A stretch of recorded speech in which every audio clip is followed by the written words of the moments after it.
2023년 2월 5일 흥업감리교회 주일 예배를 하나님 앞에 올려드리겠습니다. 찬송가 268장 죄에서 자유를 얻게 함은 함께 찬양합니다.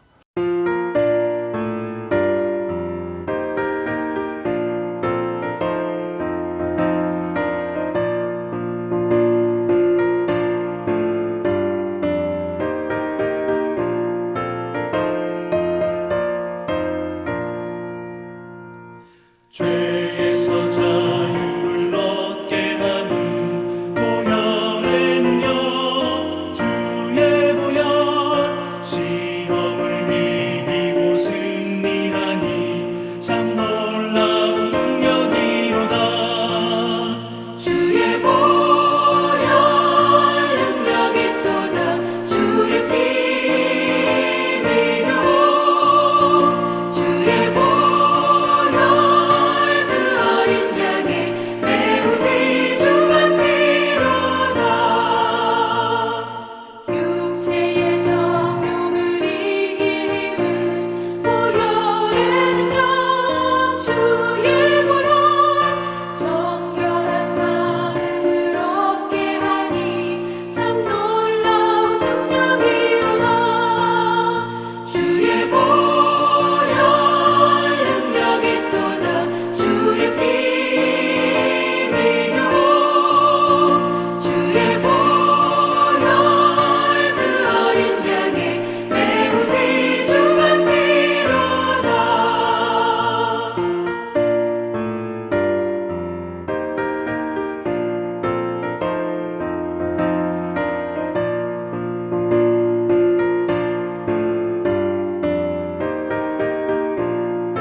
찬송가 195장 성령이여 우리 찬송 부를 때 한 장 더 찬양합니다.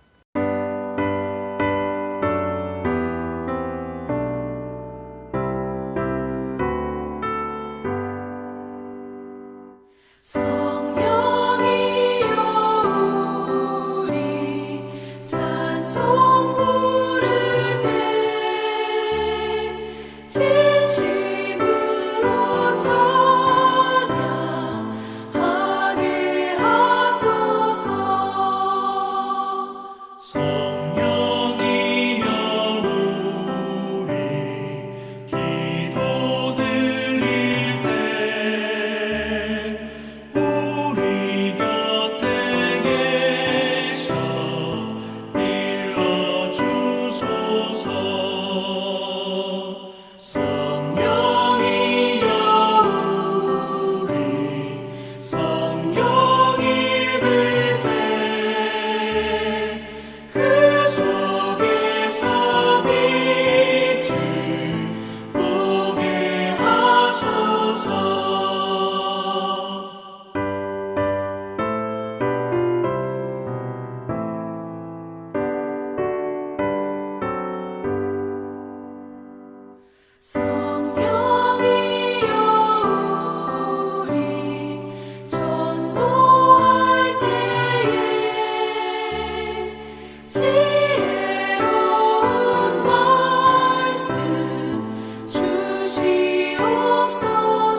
오늘 주실 은혜를 사모하는 마음으로 함께 통성으로 기도하겠습니다.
오늘 우리에게 주신 하나님의 말씀은 로마서 7장 1절부터 6절까지의 말씀입니다. 말씀 함께 읽겠습니다.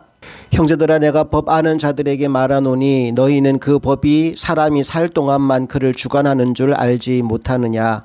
남편 있는 여인이 그 남편 생전에는 법으로 그에게 매임받으나 만일 그 남편이 죽으면 남편의 법에서 벗어나느니라. 그러므로 만일 그 남편 생전에 다른 남자에게 가면 음녀라. 그러나 만일 남편이 죽으면 그 법에서 자유롭게 되나니 다른 남자에게 갈지라도 음녀가 되지 아니하느니라. 그러므로 내 형제들아 너희가 그리스도의 몸으로 말미암아 율법에 대하여 죽임을 당하였으니 이는 다르니 곧 죽은 자 가운데서 살아나신 이에게 가서 우리가 하나님을 위하여 열매를 맺게 하려 함이라. 우리가 육신에 있을 때에는 율법으로 말미암는 죄의 정욕이 우리 지체 중에 역사하여 우리로 사망을 위하여 열매를 맺게 하였더니 이제는 우리가 얽매였던 것에 대하여 죽었으므로 율법에서 벗어났으니 이러므로 우리가 영의 새로운 것으로 섬길 것이요 율법 조문의 묵은 것으로 아니할지니라. 아멘. 오늘은 율법으로부터의 자유라는 제목으로 하나님 말씀을 나누겠습니다. 법정 용어 가운데 공소기각이라는 게 있습니다. 어떤 사람이 범죄의 혐의가 있어 수사를 받던 중에 사망하게 되면 더 이상 수사를 하지 않게 되지요. 이때 내려지는 판결이 바로 공소기각입니다. 이 사람이 죽어버렸으니 더 이상 이 땅의 법으로는 판결할 수 없다는 겁니다. 1절이 바로 그런 이야기입니다. 형제들아 내가 법 아는 자들에게 말하노니 너희는 그 법이 사람이 살 동안만 그를 주관하는 줄 알지 못하느냐. 그러면서 2절과 3절에서 한 가지 비유를 드는데 바울 당시에 결혼 제도를 가지고 예를 드는 겁니다. 당시에는 일단 결혼을 하게 되면 이혼이 거의 불가능한 시절이었습니다. 근데 굉장히 나쁜 남편과 사는 부인이 있었던 거지요. 헤어지고 싶어도 헤어질 수 없으니까 고통을 당하면서 어떤 날만 기다리느냐, 남편이 죽을 날만 기다리고 있어요. 오늘 우리 중에는 그런 소망을 가진 부인이 하나도 없기를 소망합니다. 남편이 죽으면 이제 남편과의 혼인 관계에서 자유로워지고 다른 남자, 좋은 남자를 만나서 결혼할 수도 있다는 얘기를 하고 있는 거지요. 2절과 3절을 읽어볼게요. 남편 있는 여인이 그 남편 생전에는 법으로 그에게 매임받으나 만일 그 남편이 죽으면 남편의 법에서 벗어나느니라. 그러므로 만일 그 남편 생전에 다른 남자에게 가면 음녀라. 그러나 만일 남편이 죽으면 그 법에서 자유롭게 되나니 다른 남자에게 갈지라도 음녀가 되지 아니하느니라. 바울은 이 예를 들면서 율법과 우리의 관계를 설명하고 있습니다. 좀 다른 점이 있다면 비유에서는 남편이 죽었지만 율법과 나의 관계에서는 율법이 죽는 게 아니라 내가 죽어요. 왜? 율법은 없어지지 않고 죽지 않으니까요. 마태복음 5장 18절을 볼까요? 진실로 너희에게 이르노니 천지가 없어지기 전에는 율법의 1.1획도 결코 없어지지 아니하고 다 이루리라. 천지가 없어지기 전에는 율법도 없어지지 않는데요. 율법은 안 죽어요. 그러니까 누가 죽어야 돼요? 내가 죽어야 되는 겁니다. 4절을 볼게요. 그러므로 내 형제들아 너희도 그리스도의 몸으로 말미암아 율법에 대하여 죽임을 당하였으니 이는 다른 곧 죽은 자 가운데서 살아나신 이에게 가서 우리가 하나님을 위하여 열매를 맺게 하려 함이라. 비유하자면 전에는 율법과 내가 혼인관계에 있었는데 내가 죽음으로 말미암아 율법과의 혼인관계가 깨끗하게 정리되었다는 겁니다. 그리고 새로운 남편, 죽은 자 가운데서 살아나신 그분이 누구시죠? 예수 그리스도. 새로운 신랑 되시는 예수 그리스도와 연합하여 하나님을 위한 열매를 맺는 인생이 되었다라고 이야기하고 있어요. 우리가 맺는 열매가 완전히 달라진 겁니다. 5절을 보겠습니다. 우리가 육신에 있을 때에는 율법으로 말미암는 죄의 정욕이 우리 지체 중에 역사하여 우리로 사망을 위하여 열매를 맺게 하였더니 율법과 함께 살 때는 끊임없이 죄의 열매를 맺었고 그 결과로 사망에 이르게 되었다라고 이야기하는 겁니다. 여기서 한 가지 미리 얘기하자면 율법이 나쁜 거 아니에요. 율법은 그 자체로는 좋은 겁니다.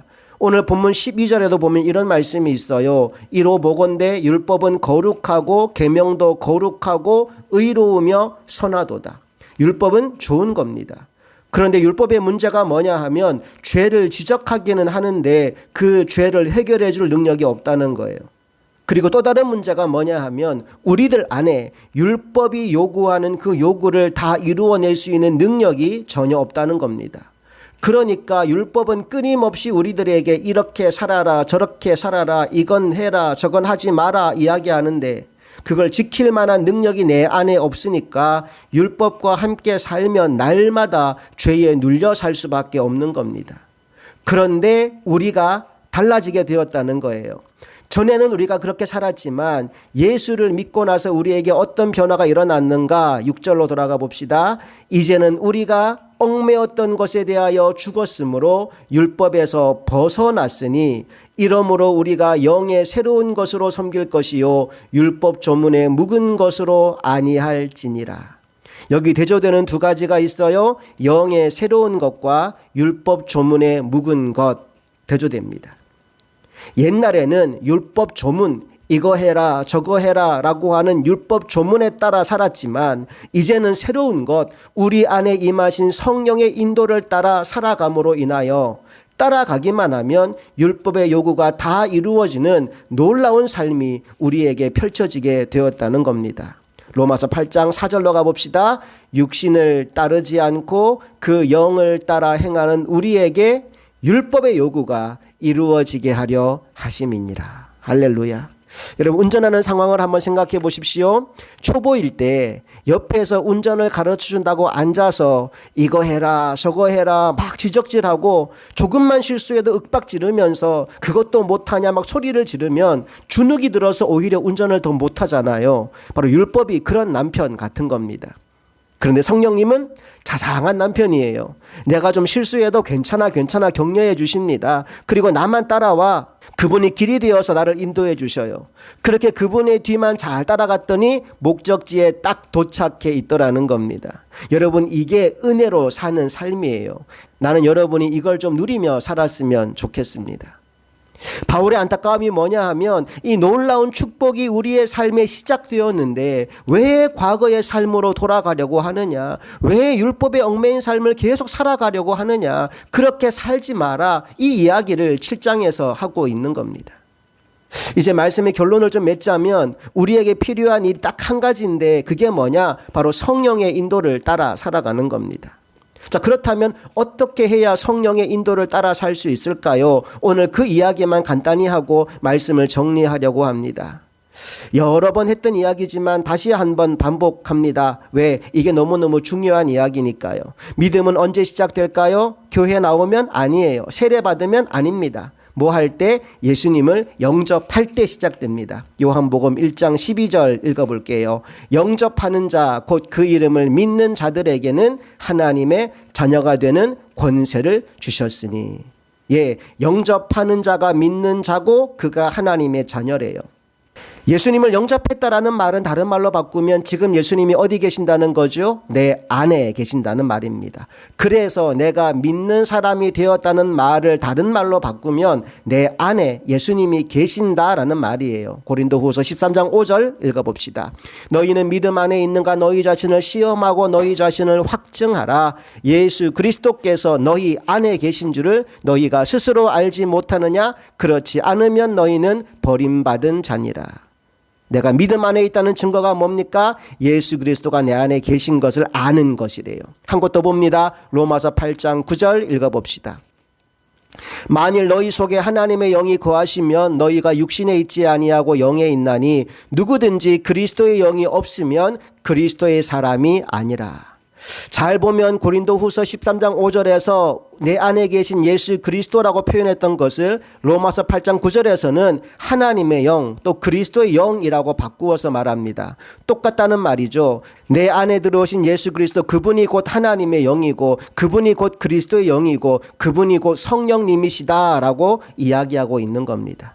중요한 것은 예수 그리스도가 성령님으로 믿는 자 속에 들어와 계신다는 거지요. 자, 그런데 그분은 벙어리가 아니잖아요. 오히려 끊임없이 말씀하시는 분이십니다. 왜 그럴까요? 우리의 삶을 의와 진리의 길로 인도하고 싶으시거든요. 그런데 내 안에 오신 성령님이 어떻게 말씀하실까요? 만약 그분이 내 몸 밖에 있다면 내 귀에다 대고 말씀하실 텐데 내 안에 들어와 계시니까 굳이 몸 밖으로 나와서 귀에 대고 말씀하실 필요가 없으시겠죠.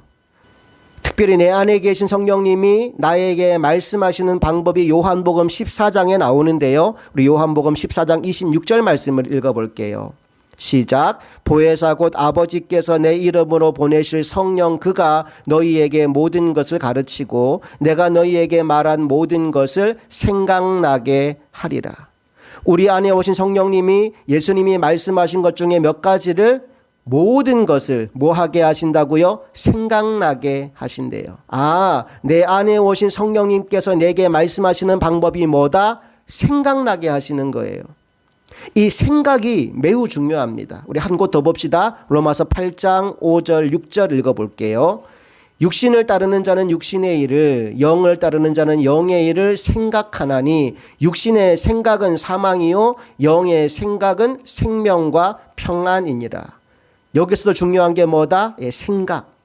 하나님이 무엇을 통해 말씀하신다고요? 생각을 통해 말씀하신다고요. 자, 그런데 조심할 게 뭐냐 하면 하나님도 생각을 통해 말씀하시지만 마귀도 생각을 통해 우리를 미혹할 수 있다는 거예요. 요한복음 13장 2절로 가봅시다. 마귀가 벌써 시몬의 아들 가룟 유다의 마음에 예수를 팔려는 생각을 넣었더라. 가룟 유다가 예수님을 팔 때 일어난 일을 요한복음은 이렇게 설명합니다. 마귀가 유다의 마음에 그 생각을 넣었다고요.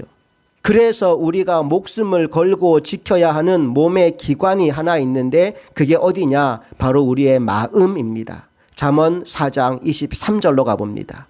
모든 지킬 만한 것 중에 더욱 내 마음을 지키라. 생명의 근원이 이에서 남이니라. 내가 내 마음을 잘 지켜서 영의 인도를 따라 살면 생명과 평안을 누리게 되지만 내 마음을 지키지 못해서 마귀에게 미혹을 받으면 가룟 유다 같은 인생이 될 수밖에 없다는 겁니다. 그러니 마음을 지키는 게 얼마나 중요한지요. 자, 다시 돌아와서 중요한 포인트를 이야기하자면 성령님이 말씀하시는데 뭐를 통해 말씀하신다? 생각을 통해 말씀하신다. 예를 들어 오늘 설교를 듣는데 내 마음속에서 너 이제 율법에 눌려 살 필요 없어. 내가 주는 은혜와 자유를 누리면 돼. 라고 하는 생각이 떠올랐어요. 그 순간이 어떤 순간입니까? 하나님이 내게 말씀하시는 순간이에요. 누구를 통해서? 내 안에 계신 성령님을 통해서. 때로는 책망도 옵니다. 내가 어떤 문제 앞에서 심각하게 고민하고 있는데 갑자기 이런 생각이 떠오르는 거예요. 너는 하나님을 믿는다고 하면서 어떻게 문제가 생길 때마다 그렇게 걱정만 하고 있느냐? 문제가 생기면 기도해야지. 여러분, 전에는 몰랐겠지만 이제는 알아야 돼요. 그 순간이 어떤 순간이다? 하나님이 내게 말씀하시는 순간이에요. 누구를 통해서? 내 안에 들어와 계신 성령님을 통해서. 여러분 중에 나도 하나님 음성 좀 듣고 싶다고, 하나님 나한테는 한 번도 말씀 주신 적이 없다고 생각하시는 분들 양심에 손을 얹고 한번 생각해 보십시오. 여러분의 생각을 통해 하나님이 주시는 마음을 정말 한 번도 느껴본 적이 없으십니까? 11조 안 하는 것 때문에 찔림받아 본 적 있을걸요? 성경 안 읽고 기도 안 한 것 때문에 마음이 불편했던 적 분명히 있을걸요? 특히 주일 빼먹고 어디 놀러 가면 내내 마음이 힘들었던 경험 여러분 있지 않습니까? 어떤 인생이 너무너무 불쌍해서 그를 위해 기도해주고 그를 도와줘야겠다는 마음이 들었던 적 있지 않으세요? 진짜 원수 같은 사람인데 그 사람 용서해주고 사랑으로 품어주자 이 생각이 들었던 적은요. 여러분 그 모든 순간순간이 하나님이 여러분에게 말씀하시는 시간들이었습니다. 이제 그분의 음성에 귀를 좀 기울여 봅시다. 율법의 조문이 아니라 내 안에 오신 성령님께 집중해 봅시다. 그분이 뭐라고 말씀하시는지, 그분이 어디로 인도하시는지. 요한계시록 14장 4절 말씀을 보니까 인침받고 들림받는 14만 4천 명의 특징을 이렇게 묘사하고 있더라고요. 이 사람들은 여자와 더불어 더럽히지 아니하고 순결한 자라. 어린 양이 어디로 인도하든지 따라가는 자며 사람 가운데서 속량함을 받아 처음 익은 열매로 하나님과 어린 양에게 속한 자들이니. 나는 저와 여러분이 이런 사람들이 될 수 있기를 소망합니다. 어린 양이 어디로 인도하든지 따라가는 사람. 예, 저와 여러분이 그런 삶을 살아서 하나님이 기뻐하시는 열매를 풍성히 맺는 주의 종들이 다 될 수 있기를 간절히 소망합니다. 이 시간 함께 받은 말씀을 마음에 새기면서 우리의 기도 함께 찬양하시겠습니다.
축도합니다.